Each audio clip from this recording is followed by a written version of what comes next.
So if you don't know me, my name is Cara. I am a senior, so this is my senior speech.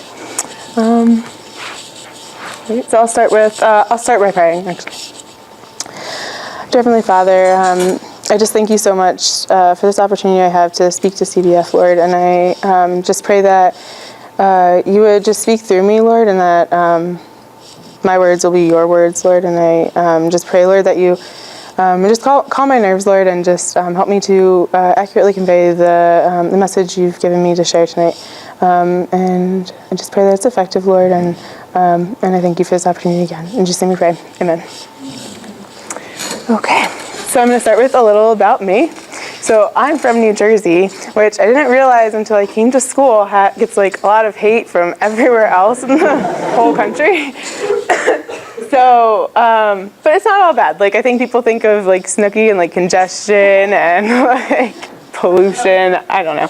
But anyway, yes, I'm from like here, and it's farmland. So it's not everything that everyone thinks it is. But that's where I grew up. My whole life I've lived in New Jersey.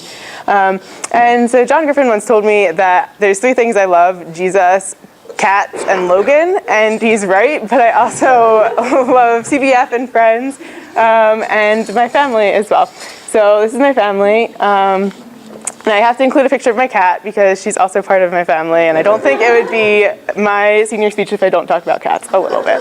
So this is my grandma and my sister and my mom and my dad. And I realized when I was looking for this picture for a good family picture, that this is probably the best one we have, and that was my high school graduation. So good thing we have college graduation coming up and a few weddings this year. So anyway, but I was really fortunate to have grown up in a Christian home. Probably came to Christ and really realized who God was when I was in middle school at a retreat I went on with my youth group. But it's a continual growth process, and I'm always learning, and he's always teaching me new things. So I'm very grateful for his work in my life. So tonight I'll be talking to you guys about trusting God. Through the past few years, I've learned a lot. God has been teaching me a lot about trusting him in a variety of different circumstances and things that I've had going on in my life. So I'll be talking about 3 things in particular: trusting God through circumstances, trusting God in evangelism, and trusting God with the help of others. So first is through circumstances, and I think a really good picture we get of trusting God through circumstances in the Bible is through Job's life.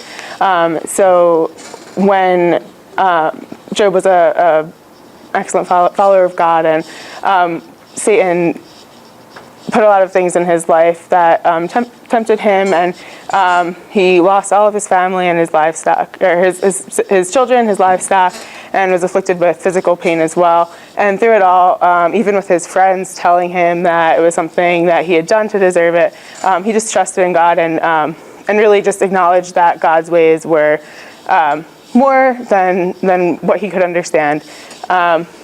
And so I have a few verses. Would someone like to read Job 38, 1-2? Matt. Then the Lord spoke to Job out of the storm. He said, "Who is this that obscures my plans with words without knowledge?" Thanks. So this is when God speaks to Job after all of this time that he's been quiet. And I think it speaks to the fact that our knowledge is so much less than what God knows, and God is in control of everything, and God knows everything, and he knows what he's doing, and so we sometimes think that we know, but we don't, and ultimately it's God, and he has all of the knowledge. Would someone like to read Job 42, 10-13? Josh. After Job had prayed for his friends, the Lord restored his fortunes and gave him twice as much as he had before. All his brothers and sisters and everyone who had known him before came and ate with him in his house. They comforted him and consoled him over all the trouble the Lord had brought on him, and each one gave him a piece of silver and a gold ring. The Lord blessed the latter part of Job's life more than the former part. He had 14,000 sheep, 6,000 camels, and 1,000 yoke of oxen, and 1,000 donkeys. And he also had 7 sons and 3 daughters. So through all this time that Job had spent in pain and all of this amount of time that he had spent just in so much devastation, and but God provided him with twice as much at the end of it, and so much more than he had before. And so, although it was a really devastating time for him, there's so much more that he got out of it at the end. And so, through my circumstances, I've also learned to trust God a lot. And last summer, some of you may know that I participated in Inside Boston, which is a summer training program put on by the Navigators. And so I had been contemplating doing it last spring, and I had always said that if I got a job in Boston, then I would do Inside Boston. But I applied for jobs all over the Northeast, at home and in Boston, like anywhere, in New England, and I didn't have a job anywhere by May. And so I started changing my thinking, and I was like, well, maybe I need to trust in God for the job, and maybe I'm supposed to go to Boston and trust in him to provide the job for me, instead of getting the job first and then going there. So that's what I decided to do. And about a week before going, I had a really promising job interview with a company that I really wanted to work for, about 40 minutes outside of the city. And I was really looking good. I thought I was going to get it, and I was like, okay, great, like I'll get this job and then I'll go do Inside Boston and it'll be great. But it fell through, and I was really upset, and I was honestly very angry at God for a couple days, and I didn't understand why I felt like I was being called to do Inside Boston, but he wasn't providing a job for me, and especially something that I really wanted to do. However, I still went to Inside Boston, and he did provide a job for me, and the job was right in the city, and he knew way more than I did in my angry state, because the job was 40 minutes outside of Boston. With the Inside Boston schedule, I would have been tired way more than I already was. So he really provided for me through that, and I think that story really speaks to how much my knowledge is so much less, and our knowledge is less than what God has in mind, and he just knows so much better than anything that we do. And we think that we know, and we get really angry, but he knows ultimately. And so I think we can trust God through a number of situations in our lives, especially in college. So through the internship process, and through finding apartments for the next year, and through finding classes to take. And there's just so many opportunities to trust God, and he really wants to work through our circumstances. Would someone like to read Proverbs 3:5-6? Carly. Trust in the Lord with all your heart and lean not on your own understanding. In all your ways, submit to him, and he will make your path straight. And then Jeremiah 29:11. Chris. I know the plans I have for you, declares the Lord. Plans to prosper you and not to harm you, plans to give you hope in the future. And Isaiah 55:8. John. For my thoughts are not your thoughts, neither are your ways my ways, declares the Lord. So all of these verses to me just say how much our ways are not God's ways, and how we don't understand what he's doing necessarily, but it's also not our job to understand. And as long as he knows, that's what matters. And the Jeremiah 29:11 verse is probably one of my favorite verses, and I know it like by heart, but like when I had this situation last summer, like I didn't want to hear it, you know. And but he ultimately, like he does have plans to prosper us, and he works through that and in our lives. And he did have plans to prosper me, and he knew that this job 40 minutes outside of the city was not ideal, even though I thought it was perfect. And so his ways are just so much better and so much stronger and so much more than anything that we have in mind. So something I've been thinking about when I've been preparing this is that if we're not trusting God, we're worrying. And we're depending on ourselves and thinking that we know better than God does. And if we don't trust in him, we're worrying about finding an internship, we're worrying about passing our classes. And ultimately, we need to trust God that he's in control of everything, and that he knows what he's doing. And it's not always what we think should be happening, but God knows, and that's the important thing. So I've also found that trusting God in evangelism is also very important. So one of the main stories that comes to mind with this is Ananias after Saul had been blinded on the road to Damascus. And so God uses him to go and to speak to Saul, and Ananias didn't want to do it because of everything that Saul had been doing to Christians. And so I have that story here. Does anyone want to read Acts 9, 10 to 19? Priscilla? In Damascus there was a disciple named Ananias. The Lord called to him in a vision. Ananias. Yes, Lord, he answered. The Lord told him, go to the house of Judas on Straight Street and ask for a man from Tarsus named Saul, for he is praying.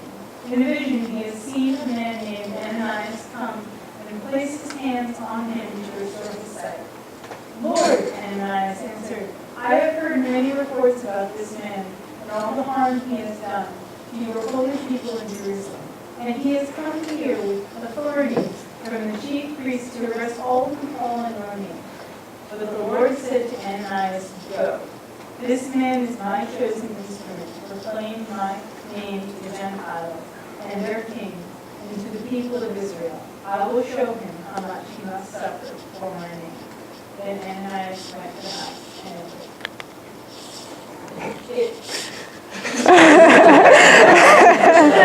There's more.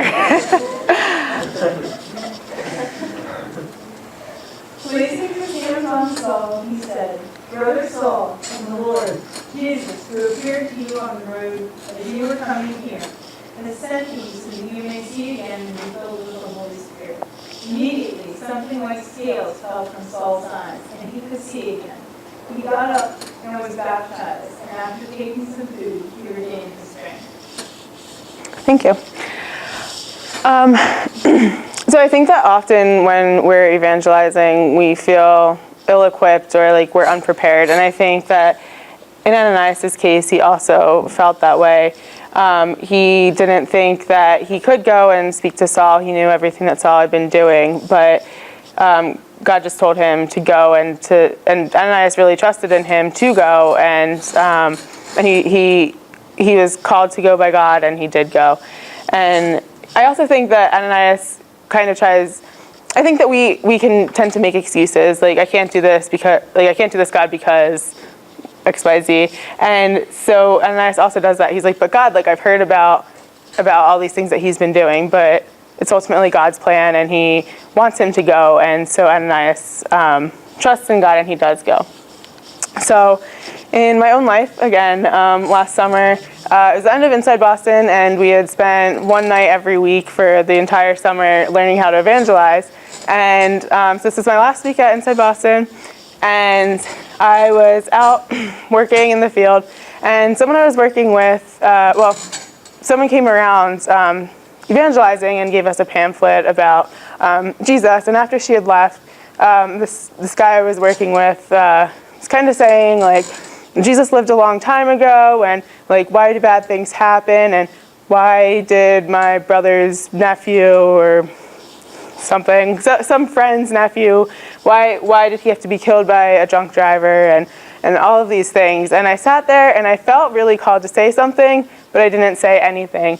And so that was an instance in my life where I'm like really ashamed to say that, and I really realized that I needed to trust God at that time, and it was definitely the Holy Spirit working in me to say something, but I didn't feel equipped, I didn't feel ready, I didn't want to, and so it was an instance of a lack of trust, but I think that God has worked in my life, has given me that experience to be able to use it in the future to better be prepared for something coming up in the future like that. And so I think, especially in evangelizing, when we think we're not equipped, God can use us, and God, we need to trust in Him that everything is for His good, and that He wants us to listen to Him and to go and evangelize when He tells us to. Would someone like to read Matthew 28, 19 to 20? Hannah. Therefore go and make disciples of all nations, baptizing them in the name of the Father, and of the Son, and of the Holy Spirit, and teach them to obey everything I commanded you. And surely I am with you always to the very end of the age. Thanks. And Joshua 1:9. Susan? Have I not commanded you? Be strong and courageous. Do not be afraid. Do not be discouraged. For the Lord your God will be with you wherever you go. So in Matthew 28:19 and 20, we have the Great Commission. And God promises in both of these verses to be with us wherever we go. And so we just need to trust in him that we should go and that he will be with us in everything that he calls us to do. And so finally, I found that trusting God, it helps to trust. When we need to trust God, it helps to have a Christian community to be there to remind us sometimes when we're not trusting him. And so having the help of others to remind us to trust in God all the time is very important.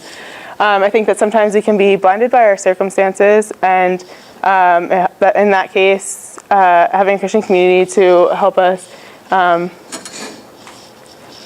return to trusting God and realizing that our circumstances are not the end, and that God has a plan through all of it. And so sometimes it just helps to have others to remind us this.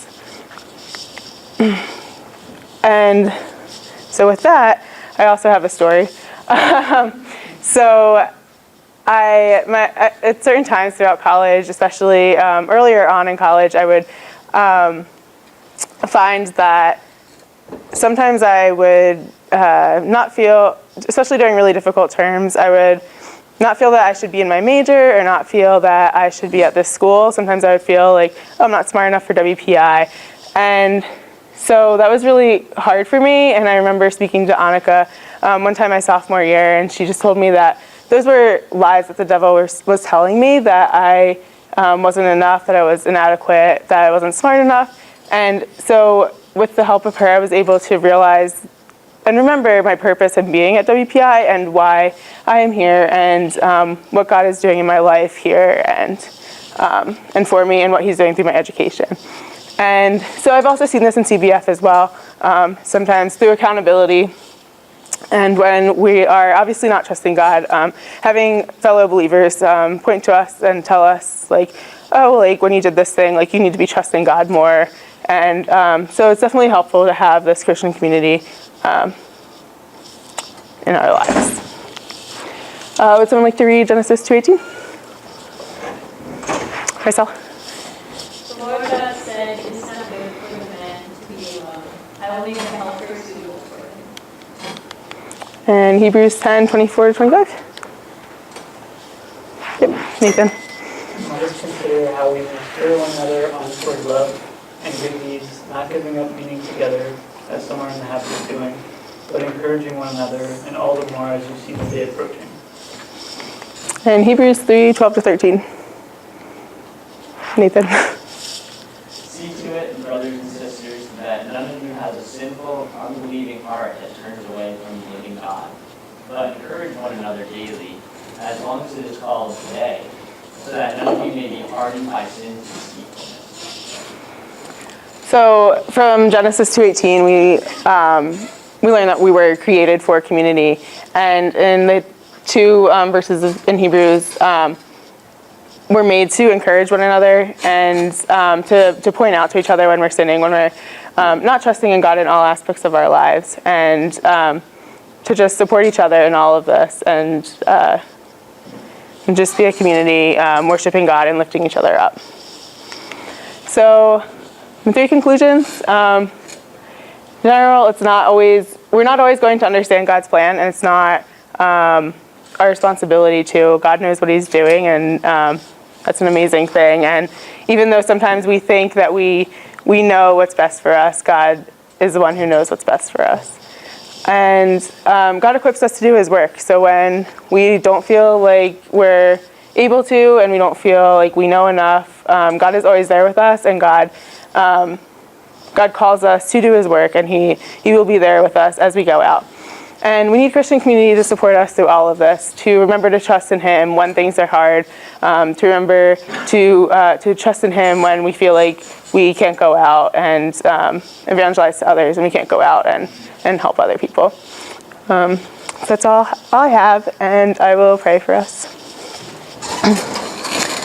So Heavenly Father, thank you for the opportunity to speak, Lord, and I just pray, Lord, that we can just build each other up, Lord, and help remind each other to trust in you in all aspects of our lives, Lord, even when things are difficult, when we don't understand your plans, Lord, we don't understand what's going on. I pray, Lord, that we would just be able to trust in you through all of that.